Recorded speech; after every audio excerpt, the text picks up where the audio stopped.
my grace is sufficient for you. And the reality of our weakness, in fact, Paul profoundly understood this. Out of our weakness, God shows His strength. Now that's contrary to the way the world operates. But God operates in a different way. God operates by taking those weakest moments in our lives, those most fearful moments. Me now in the hands I created heavens. Find me now where the grace runs as deep as your scars. You pull me from the clay.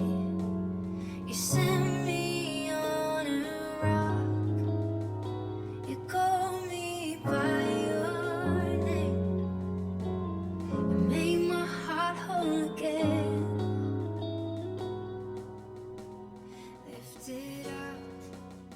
Sinasabi po namin, pag meron kaming naririnig na negative, ang lagi po namin sinasabi, speak life. Speak life, speak life. Bakit? Kasi nga po as Christian, we need to speak life to everyone around us. Kailangan nagbibigay buhay ka, hindi ikaw yung taong nagbibigay ng lungkot sa ibang mga tao.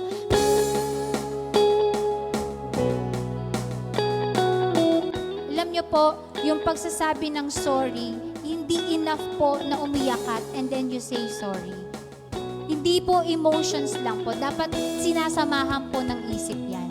Kaya po ang totoong nagsisisi ay nagbabago ng isipan. You change your mind going to where? Going to God. Ibig sabihin, patungo doon sa gusto at layunin ng Diyos sa buhay mo. Anything that we have here on earth, whatever you possess, clothing or anything, it'll be destroyed. After some time, it will be destroyed because again, they are destructible. You can wear your clothes now and after many times it will wear off. Why? Because earthly things are temporary. Hello? Earthly things are temporary. It perishes. They will not last. Again, you're not going and moving towards your victory. Parang iniisip mo, magiging victorious lang ba ako pag nagtatrabaho na ako? Magiging victorious lang ba ako pag may anak na ako? Pag may asawa na ako? Pag may bahay na ako? Pag may business na ako? Pag may kotse na ako? No. Kasi nung tinanggap mo ang Panginoon sa buhay mo, you already have the victory. Kailangan mo lang i-claim yun. Kaya nga, i-apply mo yung power of the blood. At may sarili kang track, may sarili kang trajectory. Ibig sabihin nun, may sarili kang laban. At kailangan lakaran mo yung laban mo.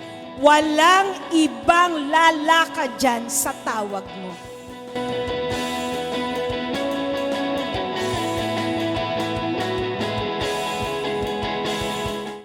Kay Jesus lamang aasa. Amen. Bakit? Pag si Jesus, kapatid, meron kang joy. Tunay na joy. Amen.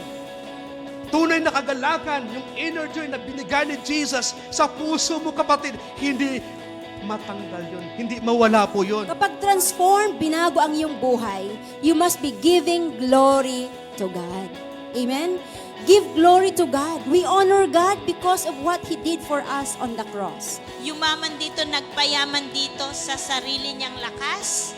Hanggang dito lang yon. It will fade away. Pero pag ikaw ay nagtiyaga, nagtiis, even under trial. So ito, hindi naman pakuya-kuya-kuy tayo, di ba? Talagang may effort dito. May mga hindrances dito. But if you will stood the test, because the Lord is standing with you in the fiery furnace. Yan ang maganda, di ba? Makakatayo tayo because He stands with us in the fiery furnace.